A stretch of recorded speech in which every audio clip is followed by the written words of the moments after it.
Hello viewers, வணக்கம். எல்லாரும் எப்படி இருக்கீங்க? நல்லா இருக்கீங்களா? இன்றைக்கி நாங்கள் பர்துபாயில் உள்ள கோயிலுக்கு வந்தோம். இங்கே வந்து இந்த கற்பூரம் இருக்குல்ல, இது வந்து நம்ம ஆவி பிடிக்கிறதுக்கு, நெஞ்சு சளி, சைனஸ் ப்ராப்ளம் உள்ளவங்களுக்கு, ஹெட்டேக் உள்ளவங்களுக்குலாம் இது நம்ம தூவம் போட்டு எப்போதும் போல் பெட்ஷீட்டு போற்றி ஆவி பிடிச்சா குணமாகும்னு சொல்லியிருக்காங்க. வாங்க இது எப்படின்னு பார்க்கலாம். This one piece charcoal, this door nose closing, this the towel, this is a good business.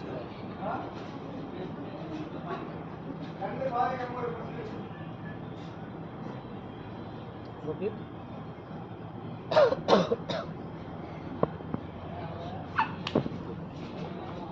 बच्चा को இது ஒரு நல்ல மனம் கிடைக்குது. நம்ம டவல் போட்டு போத்திக்கிட்டு குடிக்கும்போது சீக்கிரமாக நல்லா வேர்க்க ஆரம்பிக்குது. நம்மளோட நெஞ்சு சளி எல்லாம் போகும். கண்டிப்பாக இதை ட்ரை பண்ணி பாருங்கள். இந்த ஷாப்போட நம்பர் வேணும்னா இந்த அட்ரஸ் கொடுக்குறோம், வாங்கிக்கிங்க.